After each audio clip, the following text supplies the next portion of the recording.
CNBC. Activision Blizzard CEO Bobby Kotick. It's not Sun Valley, sorry. Just thanks for having me. I'm happy to be here. At the NYSE. I'm happy to have you, Bobby. It's been a while since you and I have spoken. First, let's just get to the deal itself. Some shareholders, unhappy with accepting 99 cents and an additional dividend and a potentially higher termination fee should this deal fall apart after August 29th. What do you tell them as to why these are acceptable terms? 98% of our shareholders approved this transaction. So our shareholders are overwhelmingly positive about the details of the terms. I think the short extension, we got significant consideration. I think the termination fee may be one of the largest in history.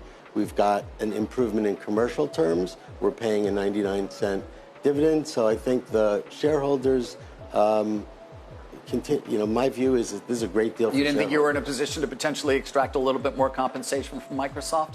You've already waited. This was announced in January of 22.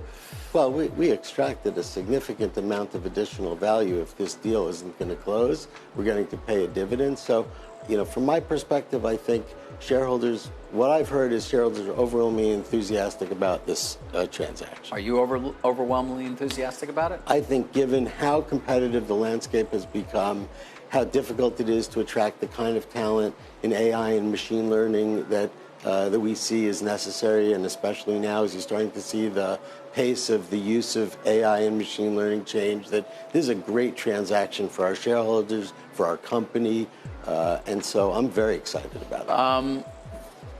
We're waiting for the UK, as we have been for some time. The dynamics seem to shift markedly, really, over just the last few weeks.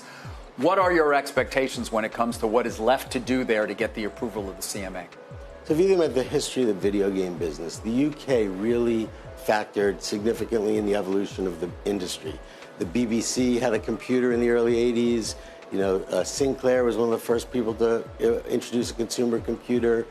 There's a really exceptional amount of talent in animation, in art, in game design. And so I think the UK recognizes that they have an opportunity to continue to be a leader in the video game industry. And I think we're going to end up seeing a reasonable resolution, and hopefully it'll be quickly. Well, what's quickly? Next 45 days? I don't see any reason why it shouldn't be able to happen that quickly, but it's hard to know. It's government, it's the summer, but I think that there's a good faith effort to work through all the issues and the opportunities, and I think that we'll come to a quick resolution. Was there a point at which, as much of the market was at least, that you were particularly negative given the initial strong opposition of the CMA when they came out with their interim decision, that you thought this was just not going to happen? Look, I think if you listen to Jonathan Cantor on the show this morning, he was very thoughtful and recognized that the law matters and that the facts matter. And I think what he said was unequivocal, that when they bring these actions, they abide by the law. And so we've always believed that the law and the facts in our merger were very supportive of a transaction. Even when it came to the CMA, where it was, seemed to be less transparency, at least for many of us who didn't know the process as well.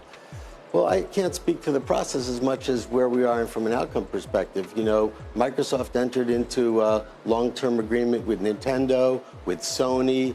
So I think most of the concerns that were expressed are concerns that they've all been addressed. Yeah. So I'm just curious as to what your expectations are. Microsoft is pursuing what has basically been sort of telegraphed as a small and discreet divestiture to meet their objections in the UK. Is that something that has to take place prior to the approval from the CMA, or are we going to get this thing called a derogation, which allows for the closure of the deal before that divestiture has taken place? So I can't comment on the specifics of what the resolution will be. I think the EU was incredibly thoughtful in the way that they approached the process.